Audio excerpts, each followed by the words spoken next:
Bonjour Stéphanie Loire. Bonjour Philippe Vandel. Et bonjour Bruno Donnet. Bonjour Philippe. Bruno, tous les jours vous observez ici les comportements médiatiques et hier vous avez regardé non pas une mais carrément 4 interviews politiques et vous en êtes arrivé à la conclusion suivante: intervieweur politique, c'est un dur métier. Mais quel boulot Philippe. Je crois même que c'est en ce moment en tout cas l'un des pires jobs de notre petit paysage. Car en fait, vous invitez quelqu'un chez vous et là, il y a 2 possibilités. Ou bien il vous engueule, ou bien il vous prend pour un con. Hier matin par exemple, Jean-Luc Mélenchon était sur BFM TV. Alors lui, il appartient à la première catégorie. Jacques Bourdin a commencé par le saluer, mais dès le bonjour, on a bien compris qu'il allait faire la gueule. Jean-Luc Mélenchon, bonjour. Bonjour, monsieur Bourdin. Mélenchon s'est élevé du pied gauche et donc quand Bourdin a voulu lui demander s'il fallait multiplier les éoliennes, eh ben, il s'est copieusement fait souffler dans les bronches. Il faut faire autre chose, monsieur Bourdin. Mais quoi? Il faut... Mais enfin quoi? Vous êtes ingénieur, vous? Non. Vous me demandez de l'être? Bon, il a pas eu davantage de succès avec sa question sur Zemmour. Non, Bourdin. Bah non, mais Pas pour une buse non plus. Je crois pas pour une buse. alors. Du coup, quand je l'ai entendu dire Attendez, j'ai pas fini. j'ai pas eu le courage d'aller plus loin et je me suis sauvé sur France Inter. Mais là, pas de bol, il y avait Éric Dupond-Moretti et lui aussi avait sorti son air renfrogné et lui aussi parlait de buse. On a vraiment bougé les lignes.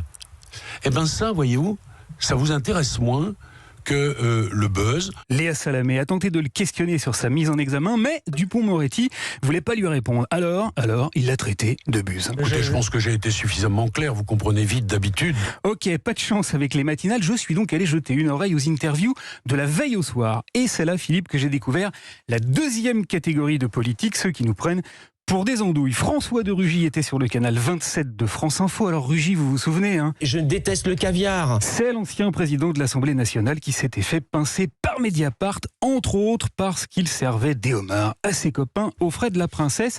Eh bien, écoutez un peu comment il a résumé le travail de Mediapart. C'est plus vous faites des scandales, plus vous faites des abonnés. Bon, alors on lui aurait bien rappelé que le scandale, c'est pas le site d'information qu'il a créé, mais lui tout seul en faisant financer ses petits dîners par les contribuables.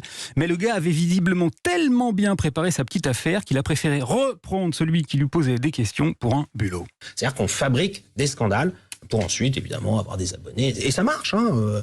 Ils ont gagné des abonnés grâce à moi. Bah voyons, voilà, alors devant autant de culot, Philippe, je suis parti sur LCI. Mais là, je crois que j'ai décroché le très gros lot. Éric Ciotti était l'invité de Ruth Elkrief. Elle lui a fait remarquer qu'il avait récemment eu cette petite phrase. Pour que la France reste la France, tel sera mon message dans cette campagne. Mais qu'Éric Zemmour avait prononcé rigoureusement la Il n'y a pas de projet plus exaltant pour moi que celui de dire qu'il faut que la France reste la France. Elle lui a donc demandé qui avait bien pu copier sur qui. Et c'est à ce moment-là, mes enfants, qu'on a atteint le sublime. J'ai retrouvé un tweet de 2002, donc je sais pas, on va voir, où j'utilisais déjà cette formule. Donc Ciotti a affirmé qu'il avait tweeté dès 2002. Le hic, Philippe, c'est qu'en 2002, Twitter, ça n'existait pas. Le réseau social est né le 21 mars 2006. Quant à Ciotti, il n'a ouvert son compte que depuis novembre 2009.